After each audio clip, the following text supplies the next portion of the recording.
All right, so let's bring you an update on this developing story now. We're keeping a close eye on the SAMWU-led strike in Johannesburg. Yesterday, protesting disgruntled employees affiliated to the union caused major traffic backlogs on the M1 and M2 highways.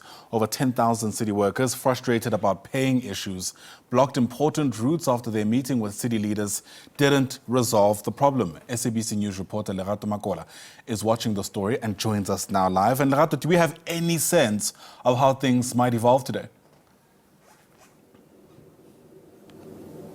Good morning to you, Ayanda, and the viewers at home. Yes, we're coming to you live from SAMWU offices in Johannesburg. You'd recall that yesterday, more than 10,000 City of Johannesburg employees affiliated with SAMWU embarked on a protest and blocked the M1 and M2 in Braamfontein and Johannesburg over wage disputes. But right now with me, I have a SAMWU spokesperson, Lebogang Dau, to tell us more about the issue.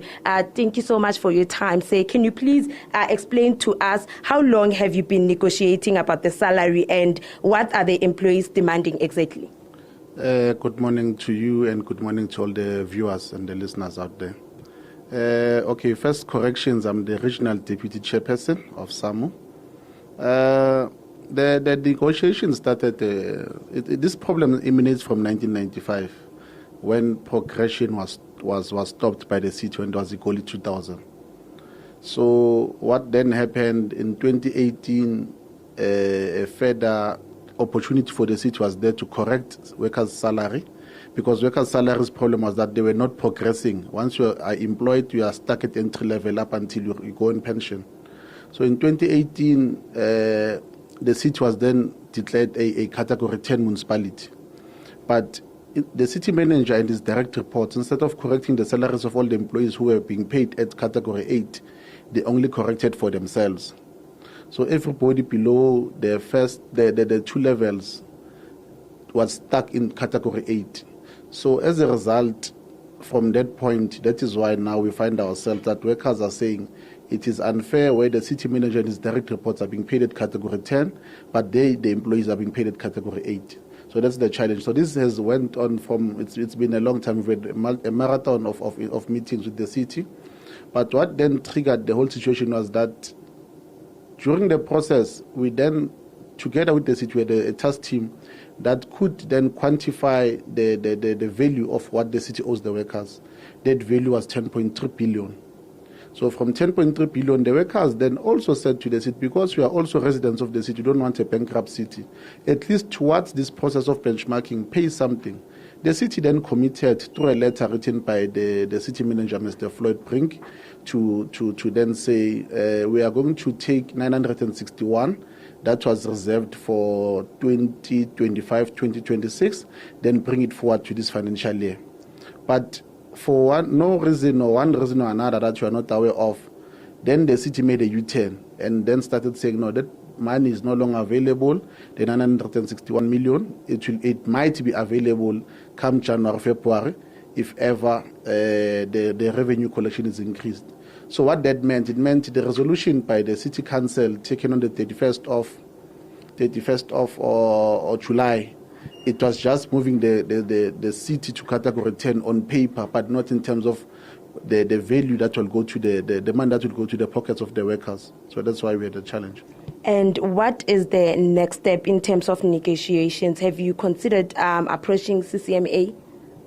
Yeah, we at this moment we decided to escalate the issue to provincial, because if the city wants to claim that they cannot meet their financial obligations, there are clauses that provincial can invoke to then address the financial challenge that the city is alleging that they are finding themselves in. Because we also don't think the city is suffering from any financial challenges as bad as they are claiming.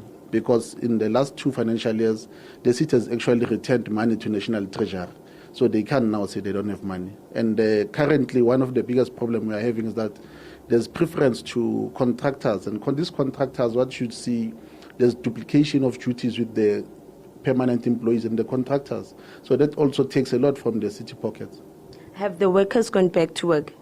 Yeah, they are at work. They actually went back to work yesterday. It's just that if we had management or leadership in the city of Johannesburg, that thing could have been prevented. Workers would not have decided to go and wait for the city manager at their workplace, because what people forget is that when you are a worker that works in the streets like GRA, JMPD, Pick It Up, and the others, you are working in the streets, so your workplace is in the streets. So when you want to have you are aggrieved, you are then able to stay there. When soccer players, when they are aggrieved, they do stand in the pitch. So that's the thing. So they are at work currently as we speak, and there are meetings that are taking place even now at 10 with the intervention of the province.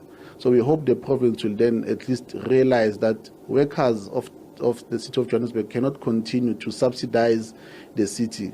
They cannot continue to give a service of a category 10 but being paid at category 8. Okay, thank you so much for your time. That was Lebogang Dau, SAMWU spokesperson. I will try to get City of Johannesburg later on, but for now, back to you in studio. All right, Lerato Makola, I beg your pardon. Thanks very much indeed for speaking to us. Lerato's live to us there from Johannesburg as we keep watching that SAMWU strike continue.